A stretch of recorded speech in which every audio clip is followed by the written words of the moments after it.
North Haryana के अंदर, ये उनका कहना है।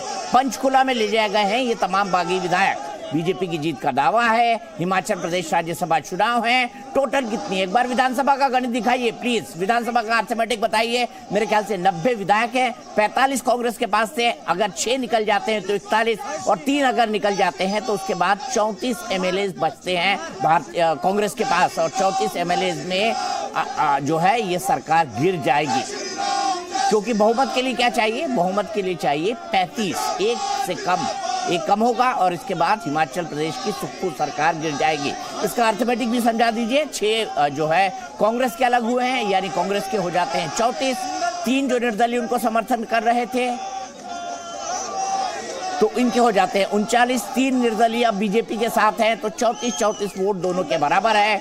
स्पीकर जो है वो जो है कांग्रेस के फेवर में। एक बार फिर से मैं अर्थमेटिक के ऊपर बात करूंगा, बाकी चीजों पर बात करूंगा। मेरे साथ 2 खास मेहमान भी जुड़ेंगे, RP Singh spokes person BJP के, वो भी जुड़ेंगे, और डॉली शर्मा कांग्रेस की प्रवक्ता भी। लेकिन मैं आपको ये बता दूं, ये थोड़ा कंफ्यूजिंग लग रहा है बॉस, ये थोड़ा कंफ्यूजिंग लग रहा है। 68 कुल विधानसभा के सदस्य हैं, 34 का आंकड़ा है, तो क्या उत्तर से कांग्रेस साफ? रवि, क्या जानकारी निकल के आ रही है कांग्रेस के सूत्रों से?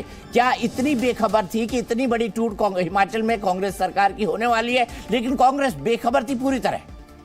नहीं, देखिए दीपक जी, इस बात की जानकारी कांग्रेस को पहले लग गई थी, और इसका अंदाजा आप इसलिए लगाइए कि आपको याद होगा कि सोनिया गांधी का नाम भी हिमाचल प्रदेश से लिया जा रहा था, कि उनके नाम का प्रस्ताव आया था कि उनको हिमाचल से राज्यसभा का नॉमिनेशन करना चाहिए। तब शायद कांग्रेस पार्टी को इस बात का अंदाजा था, इस बात का डर था, कोई सलाह दी गई, इस वजह से सोनिया गांधी का नाम हिमाचल से हटाकर राजस्थान शिफ्ट किया गया।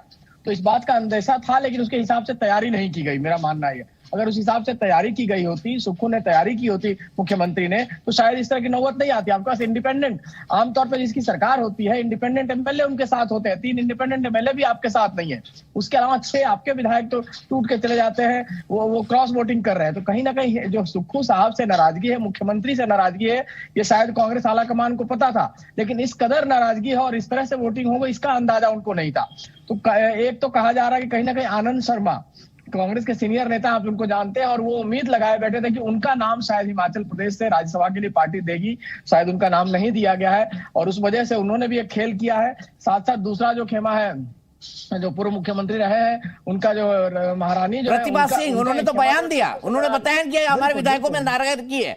प्रदेश अध्यक्ष कोई चुनाव के पहले बोल रही हैं, कैमरे पे बोल रही है एजेंसियों के, कि भैया हमारे विधायकों के अंदर नाराजगी है सरकार से। तो क्या इतनी बेखबर थी कांग्रेस, बेसुध पड़ी हुई थी कांग्रेस? उन्हें अपने ही प्रदेश अध्यक्ष की आवाज नहीं सुनाई दी, उन्हें नहीं दिखाई दिया 6 लोग क्रॉस वोटिंग कर रहे हैं? नहीं, बिल्कुल ये इस बात का अंदाजा था। मैं कह रहा हूँ मैनेजमेंट, इसका मतलब सुक्खू साहब पूरी तरह से जिम्मेवार है, और कहीं ना कहीं प्रदेश में एक आवाज चल रही है पार्टी के भीतर कि हो सकता है कि सुक्खू को बदलने पर, अगर इस तरह की नौबत आती है, तो जो विधायक है वो चाहते हैं कि मुख्यमंत्री को बदला जाए, कोई नया मुख्यमंत्री हो, जो दूसरा चेहरा निकल के आएगा। तो कहीं ना कहीं विधायकों की नाराजगी और ये मौका था जिसमें ये मौका दिखाया गया है। अब इसकी संभावना कहां बचती है रवि? क्या कांग्रेस की सरकार बचने की कोई भी संभावना आपको दिखाई दे रही है? क्योंकि कल कट मोशन बजट पर वोटिंग होगी, और आप जानते हैं बजट अगर गिर जाता है तो सरकार हार जाती है। और बीजेपी तो मतलब हिमाचल के मुख्यमंत्री कितने लाचार और बेबस हैं, वो दावा कर रहे हैं कि उनकी सरकार के सामने, उनकी सरकार के नाक के नीचे से बीजेपी उनके 6 और 3 निर्दलीय एमएलए को लेकर चली गई। गजब है भाई। बिल्कुल दीपक जी, आप सही कह रहे हैं। देखिए, हिमाचल में जो सरकार बनने के बाद जब बाढ़ और फ्लड लाइक सिचुएशन आया, आपने देखा कि उस समय उनकी लाचारी दिखी थी, वो केंद्र सरकार पर निर्भर दिख रहे थे। कांग्रेस पार्टी से कोई नहीं गया G20 में बुलाने के बावजूद, वो खुद गए वहां पे। साथ ही साथ अभी राम मंदिर वाले इन्विटेशन में भी जो वहां के मंत्री है वो वहां गए, शामिल हुए मंदिर उस कार्यक्रम में। तो कहीं ना कहीं एक विद्रोह दिख रहा था। पार्टी में अंदर कला है, ये सबको जग जाहिर है, लेकिन पार्टी ने उसको मैनेज नहीं किया। आप जानते हैं कि राहुल गांधी जिस तरह से चीजों को मैनेज करते हैं, राहुल गांधी हो, प्रियंका गांधी हो, सोनिया गांधी हो, बात का दरवाजा नहीं होता, ओपन सिस्टम नहीं होता। अगर बातचीत आप करते हैं और आपको जानकारी, जब आपकी सीट फंस रही थी, सोनिया गांधी अगर वहां से बदलती है अपनी सीट को और इस बात की जानकारी आपको मिलती है, तो उसके हिसाब से काम होना चाहिए था, विधायकों से बातचीत करनी चाहिए थे, जो बातचीत नहीं की गई है, जिसका नतीजा आज देखने को मिल रहा है। तो जो कहीं ना कहीं एक कम्युनिकेशन गैप कांग्रेस पार्टी में रह रहा है, जिसका खामियाजा कांग्रेस पार्टी लंबे समय से भुगत रही है। और तमाम मंत्री छोड़ के गए, तमाम मुख्यमंत्री हेमंता बिस्वा शर्मा, आप याद होगा क्या क्या आरोप लगा के गए थे। क्या विजय बहुगुणा जो उत्तराखंड के सीएम थे, जब छोड़ के गए तो उन्होंने क्या आरोप लगाए थे, वही आरोप इन विधायकों के भी है। इनकी बात कोई सुनने वाला नहीं है, क्योंकि राहुल गांधी, प्रियंका गांधी ने एक फैसला कर लिया कि सुक्खू साहब को सीएम बनाना है, और उसके पीछे जो भी तर्क है वो सारे तर्क बेकार कर दिए जाते हैं। तो पार्टी के विधायकों को सुनने वाला कोई नेता होना चाहिए। अगर ऐसी स्थिति है तो आप सुनेंगे तब तो कोई सुनाएगा, नहीं सुनेंगे तो यही स्थिति आएगी जिस तरह से राज्यसभा चुनाव हो, चाहे जब भी परीक्षा की घड़ी आएगी तो अपना मत दिखाकर बताएंगे कि भाई पार्टी में नाराजगी है और हम अपना किस तरह से फैसला कर सकते हैं।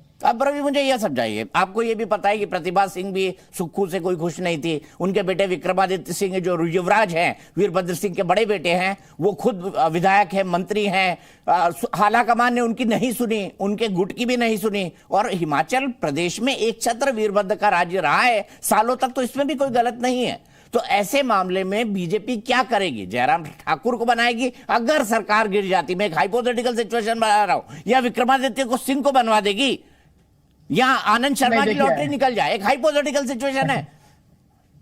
नहीं दीपक जी, देखिए ऐसी स्थिति आप महाराष्ट्र से इसको तुलना करना पड़ेगा कि आपके पास स्थितियां हैं कि नहीं है। वो स्थिति देखनी पड़ेगी कि आपके पास कितने विधायक हैं, और विक्रमादित्य के साथ क्या विधायक इतने टूट के आएंगे, क्योंकि एंटी इनकम्बेंसी का नियम लागू होगा, तमाम चीजें लागू होंगी। और वैसी स्थिति में आपको 30 विधायक चाहिए, 40 में से कम 30 विधायक चाहिए, तब जाके आप एंटी डिफेक्शन लॉ से बच पाएंगे। तो तमाम सारी चीजें अभी ऐसा इतना आसान नहीं है, लेकिन यह है कि हिमाचल में खेल हो सकता है। इसी की उम्मीद की वजह से जयराम ठाकुर जो तमाम तरह के बयान दे रहे हैं। जल्दबाजी, आपको याद हो कि महाराष्ट्र में भी किया गया था, और जब जल्दबाजी का खामियाजा भुगतना पड़ा।